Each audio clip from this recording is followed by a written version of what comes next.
Dobrý deň, prajem, ja som Ladislav Smrtník, moja web stránka je www.ladislavsmrtnik.tvs. V predošlom videu sme hovorili o snívaní a v tomto videu by som chcel viac upresniť toto snívanie alebo ciele, ktoré chcete dosiahnuť pri vašom podnikaní. Totižto pri podnikaní je potrebné investovať svoju energiu, investovať svoj čas, investovať peniaze. A je potrebné, aby ste mali svoje prečo pred sebou. Aby ste ho mali nielen pred sebou, ale aj v sebe. To svoje prečo, ktoré rezonuje presne uprostred vášho srdca.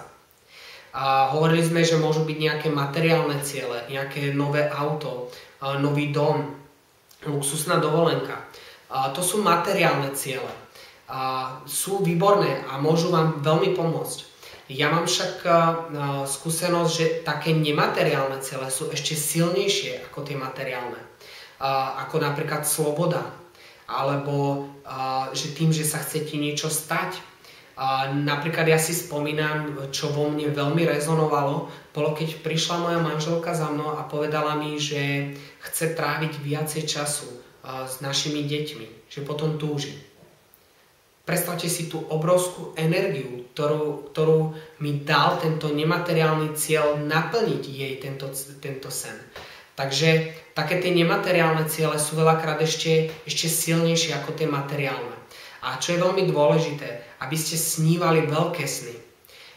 Videl som veľa ľudí, ktorí počas svojho podnikania skončili. A to bolo len preto, že mali malé sny. Keď ich dosiahli, tak skončili. To znamená, že mať malé sny môže byť dokonca devastujúce. Hej? Preto je dôležité mať veľké sny a malé kroky.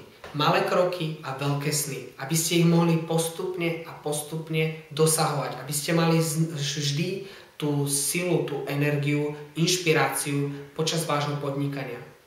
Takže to je všetko, čo som chcel povedať v tomto videu. Ja vám zatiaľ ďakujem. Ďalšie seriály môžete sledovať na mojom videoblogu videoblog.ladislavsmrtnik.eu. Určite zdieľajte tento videoseriál. Pomôže to nielen vašim priateľom, ale aj vám. Ďakujem za vaše komentáre a zatiaľ sa majte pri ďalšom videu. Dovidenia.